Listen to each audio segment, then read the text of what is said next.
Alright y'all, we got this 1983 Yamaha 200 three-wheeler. That'll do the brakes front and rear.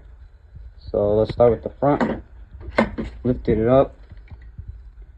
Took this off the cable. Now I'm about to do this 17. This is a 7/8. Take the cotter pin or whatever it's called out and unbolt it. Take the front wheel off and go from there. Alright, once you get this nut off, use a hammer, but lightly tap. You don't want to mess up the threads. So lightly tap and get this whole bolt off. Alright, once you take the bolt off, you can see this little section here. Make sure to pull it off. That's where it interlocks. Pull the wheel off. And we'll put it down, lay it flat, and take this part off. Also forgot to add, don't lose the spacer. Alright, let's see what's inside. Pulling it off. The shoe will be on this little hub end. Now we just have to take off the shoe, put on the new one, and yeah. So to take off the shoe, there's like springs. So you kind of need to pull it off, just off this spring right here. And it comes right off. And you can see this shoe was kind of worn.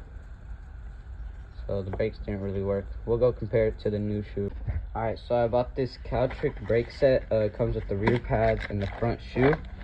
And it was around 20 bucks, so not that much. And here you can see this is like really rusted, and you can tell water and mud got in, so that's probably why this got like messed up. As you can see, it definitely has more tread, but this one actually has a decent amount. It still would have been breaking if any water didn't get in.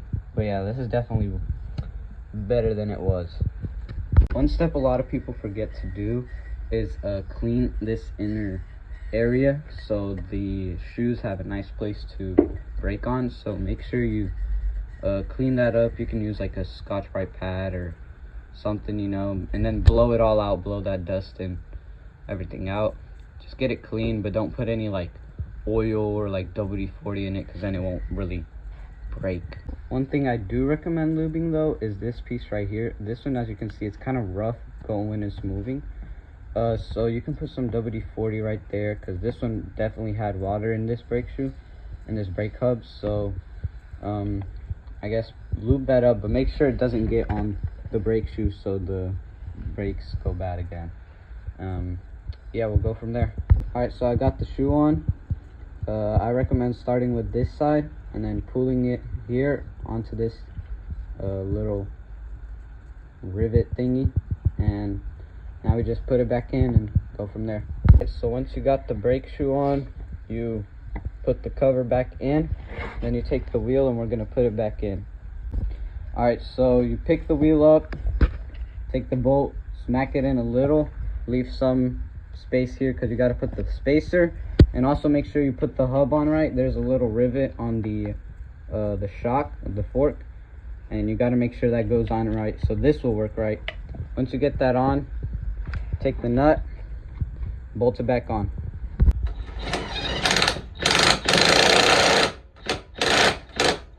So after bolting that up, put the cotter pin in, tighten this up, and you might have to adjust it here and there since it's new shoes, and if you adjusted it with the old shoes, you have to adjust it back because of grip too hard or grip wrong. But yeah, that's the front done. We'll go to the back next. Alright y'all, for the back, you don't need to lift it up or anything. It has a disc brake system, which is actually pretty nice system for 1983. To get started, remove the cables with these nuts. Untighten this like tightens the brake pad, and remove the spring. Then we'll go on from there. I'll just go more in depth as we go. Alright, well, once I removed the nuts from the cable, this spring just fell loose and this whole system came out and unscrewed. I'm not sure if that's what's supposed to happen, because last time I did these brakes that didn't happen, but I think it should be fine. We now go on to this one. There's 3 nuts right here that hold this brake system in. So unscrew those and you can pull this thing out.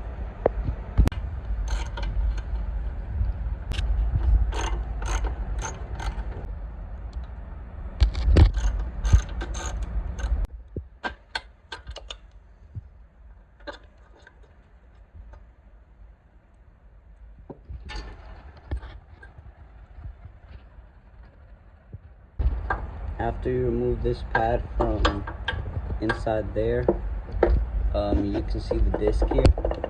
It just stays on this. You'll have to get the other pad from underneath, and for that one you have to take the whole thing off basically. So that's 2 bolts right here, to 2 bolts right here to remove the caliper.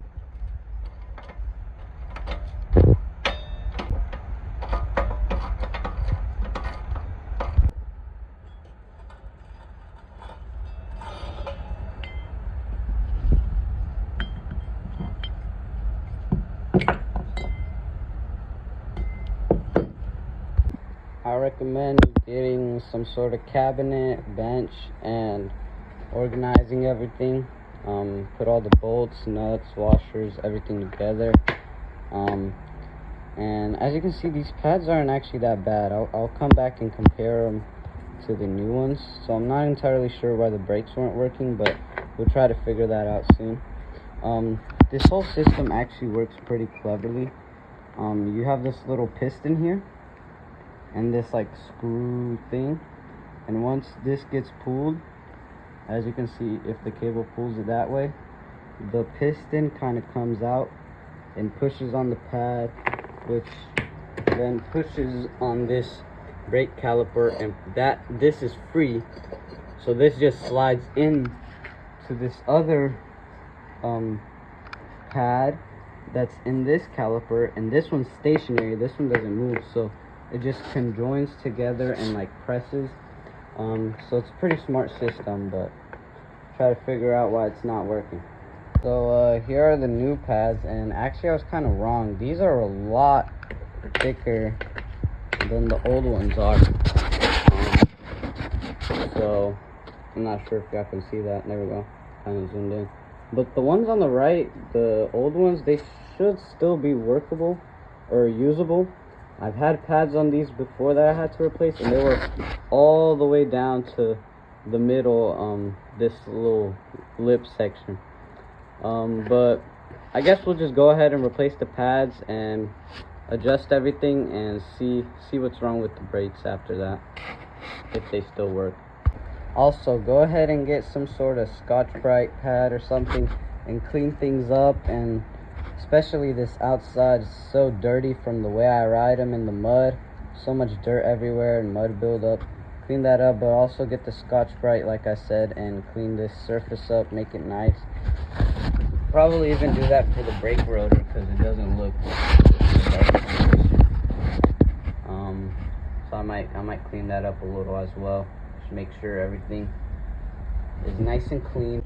Okay guys, I just found that this seal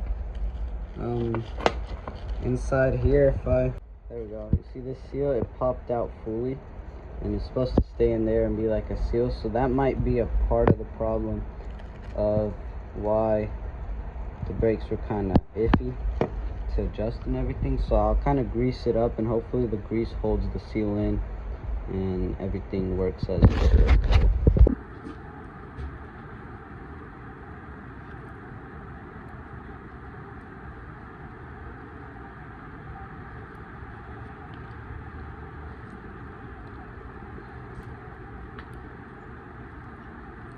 There we go. As you can see, the seal, it's kind of funny angle, but you can see the seal right there stays inside, and the whole caliper does not fully come out. If you force it out and twist it out, the seal will also pop out, so you don't want that. And now you can actually see how this system works. I put the piston back in here. You can see this is how it is without pushing, and then boom, pushes out.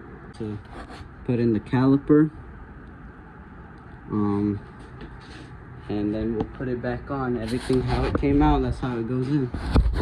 So I'll start off by putting this pad in there. Make sure it seats in there nicely like that.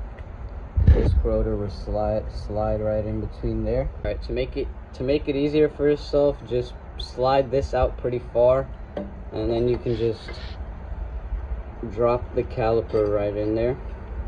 And once you got that, you gotta line up these two holes right there with these, so you can get the bolts that we got here to fit in, hold everything in place.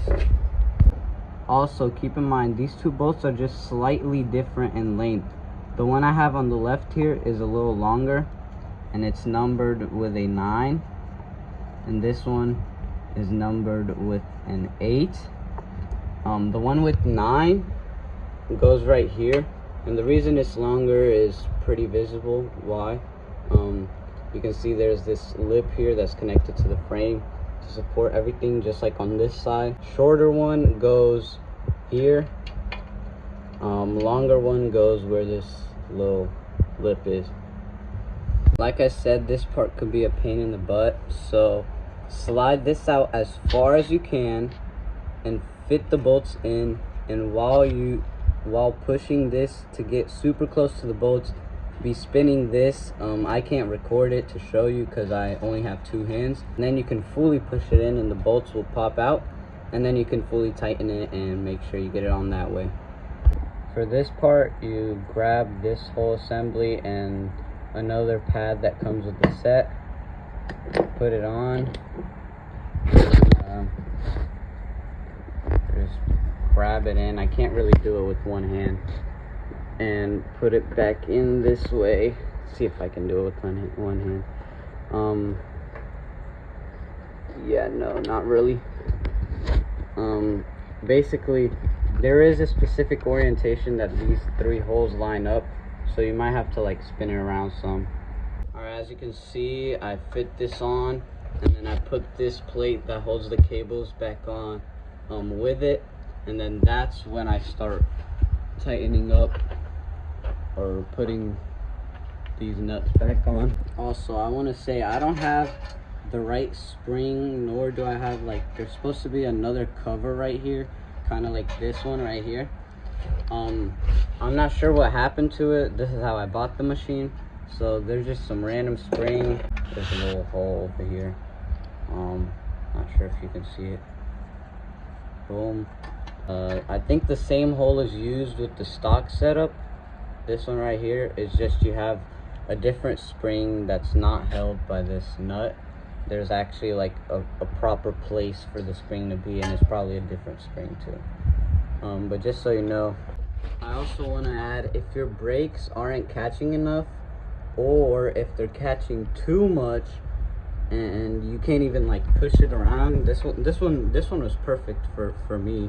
But you take two 12 millimeter socket and wrench here, and just unbolt this, and you can tighten this or loosen it if the brakes are catching too much when you're not even pressing the brakes. Also, adjustability on the cables, which is pretty easy. Everybody should know how to do that. But this is how you adjust the piston inside itself, and how much pressure it's adding. So that's how you do the brakes on a YTM 200. And yeah, if you enjoyed, if you learned something, if this helped you out, make sure to leave a like, subscribe, and check out other videos.